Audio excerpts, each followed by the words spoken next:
First గేర్లో వెళ్తా accelerator ఇచ్చి మళ్ళీ వదిలేసి న్యూట్రల్ చేసి అప్పుడు సెకండ్ గేర్ వేయటమేనా? అవును. ఇప్పుడు దాకా మనం ఏమి నేర్చుకున్నాం? ముందు క్లచ్ నేర్చుకున్నాం, తర్వాత యాక్సిలేటర్ నేర్చుకున్నాం. యాక్సిలేటర్ ఎలా వాడాలి, యాక్సిలేటర్ వాడగానే క్లచ్ నొక్కి బ్రేక్ మీద కాలు ఎలా తెచ్చుకోవాలో నేర్చుకున్నాం. ఇప్పుడు మనం ఏం నేర్చుకుంటున్నాం? రెండో గేర్ ఎలా షిఫ్ట్ చేయాలి ఒకటో గేర్ నుంచి అని నేర్చుకుంటున్నాం. ముందు ఒకటో గేర్ నుంచి రెండో గేర్కి రావాలనుకో, ఒకటో గేర్లో క్లచ్ రిలీజ్ చేసి యాక్సిలేటర్ వాడి క్లచ్ నొక్కి గేర్ న్యూట్రల్ చేసి రెండో గేర్ వేయాలి.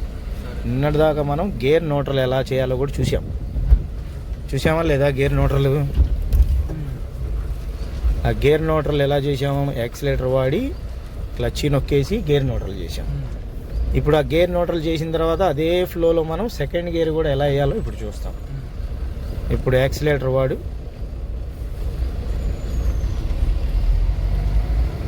క్లచ్ నొక్కు, ఇప్పుడు న్యూట్రల్ చేయి, రెండో గేర్ చెయ్యి చివరికి వచ్చి కిందకి, ఇప్పుడు క్లచ్ వదులు,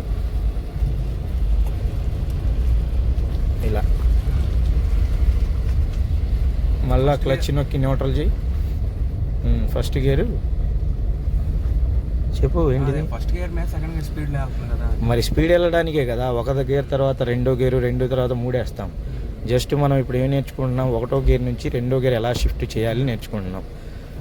ఈ ఫ్లోలో నువ్వు క్లచ్ మర్చిపోతావు, ఒకటైపోయి రెండేస్తావు, రెండైపోయి మూడేస్తావు, అలా తప్పులు చేస్తావు.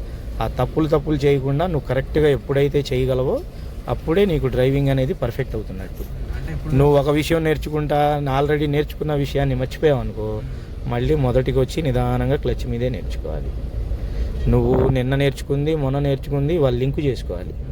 ఇన్ని రకాలుగా నేర్చుకోలేను అనుకుంటే అది చాలా కష్టపడాల్సి వచ్చింది. నేను నిదానంగా ఒకదాని తర్వాత ఒకటి చెప్పాను నీకు.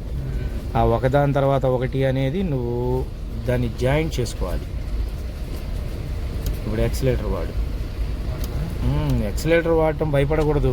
ఎందుకు విషయం తెలిసిందిగా. క్లచ్ నొక్కు, న్యూట్రల్ చెయ్యి, గేర్ వేయవసల్లా, న్యూట్రల్ చేసి మళ్ళీ ఒకటో గేరే వేసుకోవచ్చు. ఒకటో గేరే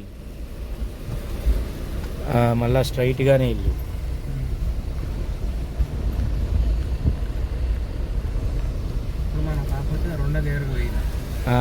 ఎందుకు వేయలేదు? ఎదురుగా రోడ్డు వచ్చింది, ట్రాఫిక్ ఇబ్బంది అయిద్దిలే అని చెప్పి వేయలా. ఇప్పుడు మళ్ళీ యాక్సిలేటర్ వాడు ఇప్పుడు క్లచ్ నొక్కు, న్యూట్రల్ చెయ్యి, రెండో గేర్ క్లచ్ వదులు. అలా గేర్ వేసేటప్పుడు కారు పక్కకి వెళ్ళకూడదు, స్టీరింగ్ స్టడీగా ఉండాలి రోడ్డు మీద. మళ్ళీ క్లచ్ నొక్కి న్యూట్రల్ చెయ్యి. ఎందుకు? మనం ఒకటో గేర్ నుంచి రెండో గేరు, రెండో గేర్ నుంచి ఒకటో గేర్ నేర్చుకుంటున్నాం కాబట్టి కంపల్సరీగా ఇలా అలవాటు చేసుకోవాలి బాగా. ఒకటో గేర్ బలవంతంగా వేయకూడదు, ఏదైనా టెక్నిక్గా వేయాలన్నమాట.